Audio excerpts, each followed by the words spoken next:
So, yan naman guys, ngayon, yan, ililinis na niya.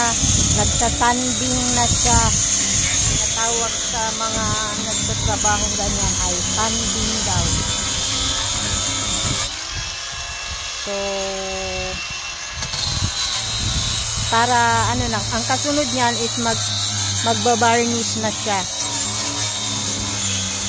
Mainit na ang panahon pero mahangin pa din. Mainit. Makakaramdam ka na ng init na masakit sa balat na. So, indikasyon na ito na summer na. So, ayan guys. Busy ako sa kabila, doon sa loob kasi nagluluto. So, ayan guys. Sige, dyan lang muna guys. Dyan lang muna. Kasi mamaya pag magano naman siya, anong tawag nito?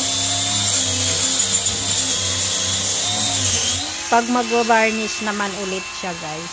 So, bye!